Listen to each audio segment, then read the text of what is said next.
رب اشرح لي صدري ويسر لي أمري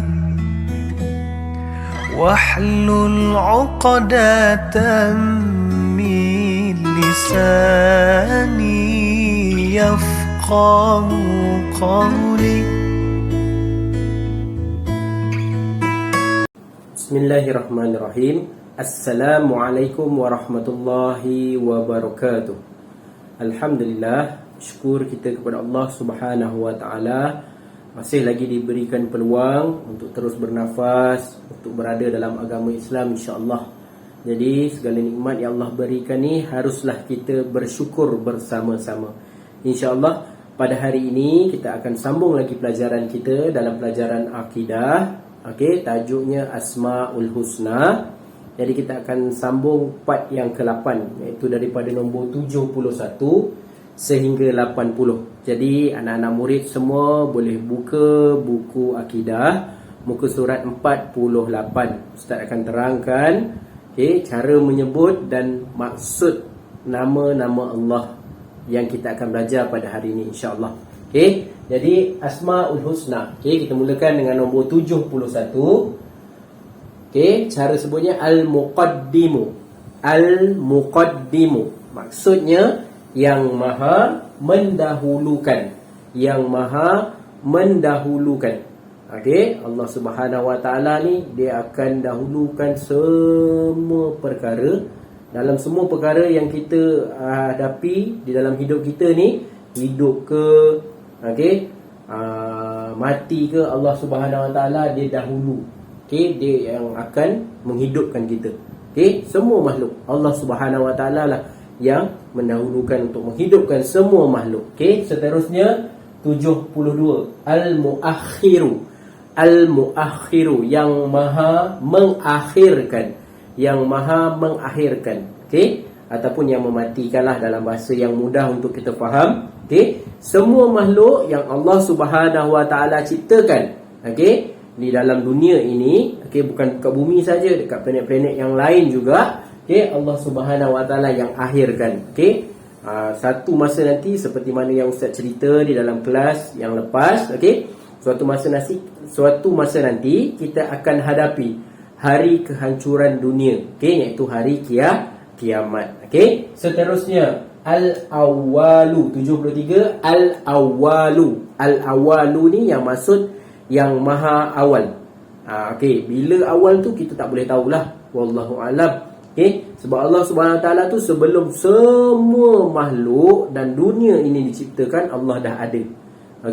Allah dah ada daripada bila, kita pun semua orang pun tak tahu daripada bila. Tapi itulah kehebatan Allah Subhanahu wa taala.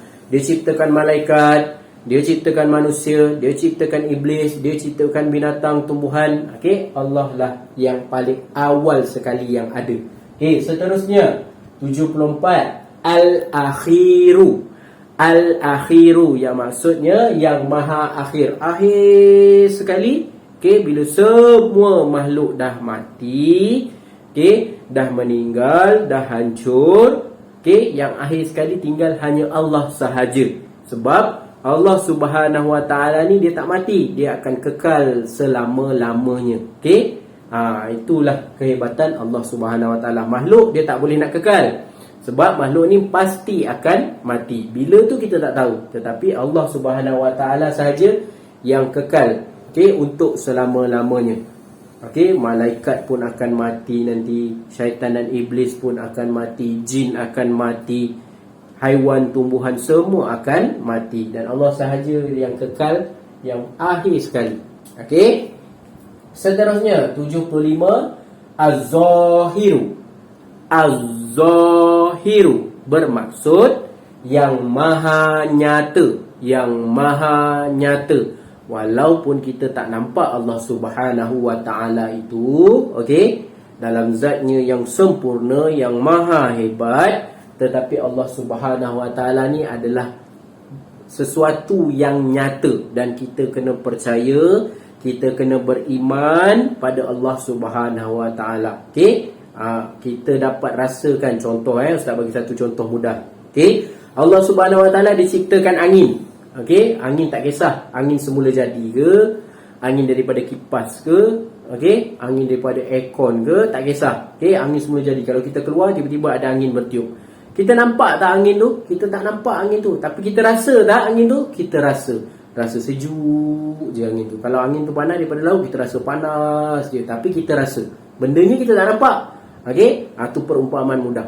Kita tak nampak Allah Subhanahu Wa Taala, tapi kita akan rasa kehadiran Allah Subhanahu Wa Taala dalam ibadah kita, dalam solat kita, dalam kehidupan kita. Okey, jadi Allah Subhanahu Wa Taala tu memang maha nyata, memang ada, memang wujud. Okey, seterusnya al-batinu 76 al-batinu. Al-batinu maksudnya yang maha tersembunyi, yang maha tersembunyi. Tadi nyata Allah Subhanahu Wa Taala tu memang ada, tapi Allah Subhanahu Wa Taala tu juga maha tersembunyi. Okey, semua makhluk tak akan tahu dekat mana Allah Subhanahu Wa Taala berada. Semua makhluk tak akan tahu sebenarnya Allah Taala ni bentuknya macam mana, ada bentuk ke, kita tak tahu. Manusia biasa pun tak tahu. Nabi Muhammad sendiri pun dia tak, masa terima perintah solat, dia sendiri pun tak dapat melihat Allah Subhanahu Wa Taala dalam zatnya yang sempurna, dalam bentuk asal Allah Subhanahu Wa Taala, sebab Allah Subhanahu Wa Taala maha tersembunyi. Okey, seterusnya 77 al-waliyu. Al-waliyu sifat ataupun nama Allah Subhanahu Wa Taala yang bermaksud yang maha memerintah, yang maha memerintah. Okey, macam kita dekat dalam rumah kita ada pemerintah. Siapa? Ayah kita. Dekat sekolah ada pemerintah. Siapa?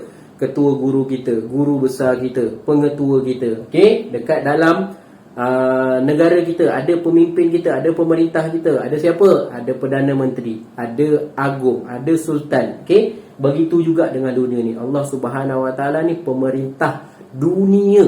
Okey, tu hebatnya Allah. Okey, kalau manusia ni, makhluk ni setakat satu kawasan dia boleh jaga. Okey, dia tak boleh nak jaga banyak kawasan, tapi Allah Subhanahu Wa Taala yang maha memerintah, boleh perintahkan apa sahaja untuk berlaku, apa sahaja untuk terjadi, apa sahaja untuk terpadam, hidup, mati. Tu kuasa Allah Subhanahu Wa Taala yang maha memerintah. Okey, seterusnya 78 al-muta'alli.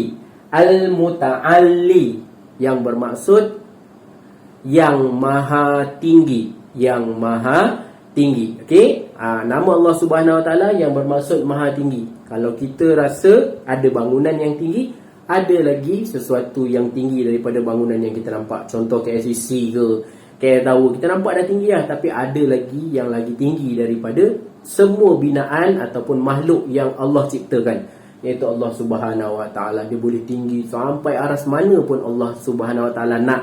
Dia nak tinggi tara mana pun kita tak boleh nak jangka. Okey, itu sifat Allah Subhanahu Wa Taala.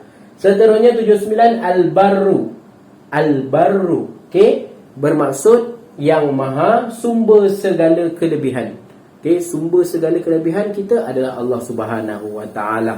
Okey, kita bekerja, kita hebatlah, kita bekerja. Contoh suatu hari nanti kamu akan jadi pensyarah, jadi doktor, jadi tentera, tapi sumber kita untuk berjaya, okey, adalah Allah Subhanahu Wa Taala. Izin daripada Allah Subhanahu Wa Taala.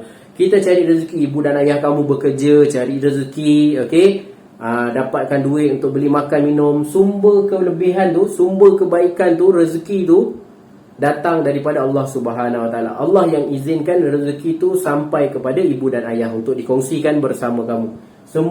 Semua tu, semua yang berlaku dekat dalam dunia tu bersumberkan Allah Subhanahu Wa Taala. Semua dengan izin Allah. Nak mati, nak hidup, nak makan, nak minum, nak berjalan, nak solat, nak belajar, semua dengan izin Allah Subhanahu Wa Taala. Dan yang ke-80 at-tawwabu. At-tawwabu yang bermaksud yang maha penerima taubat, yang maha penerima taubat. Jadi dalam kehidupan kita, kita tidak lari daripada melakukan kesalahan, okey, melakukan dosa, melakukan silap. Jadi apa sahaja perbuatan kita yang kita rasa salah, kita mohon ampun dengan Allah Subhanahu Wa Taala. Okey, kita mohon ampun dengan Allah Subhanahu Wa Taala. Kalau kita rasa kita punya dosa ni dah sebanyak macam pasir dekat pantai, okey, maha hebat Allah, maha kuasa Allah. Terima taubat Allah tu lebih luas daripada pantai tu, seluas lautan yang tiada penghujungnya.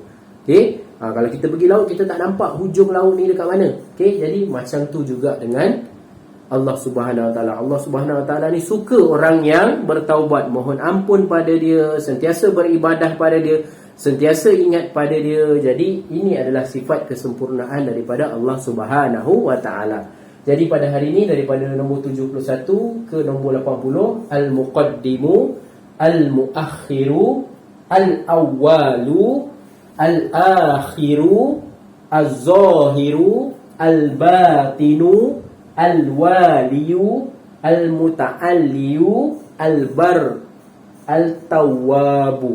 Okey, jadi ini daripada nombor 71 ke 80. Jadi Ustaz harap dengan pelajaran hari ini kamu dapat sesuatu yang baru, insya-Allah. Kita akan sambung lagi kelas kita dalam hari dan masa yang akan datang, insya-Allah. Jadi itu sahaja untuk hari ini. Sekian, Assalamualaikum warahmatullahi wabarakatuh. Ya Allah, lapangkanlah dadaku, mudahkan urusanku,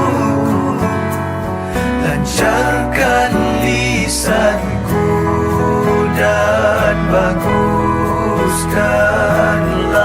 ucapan.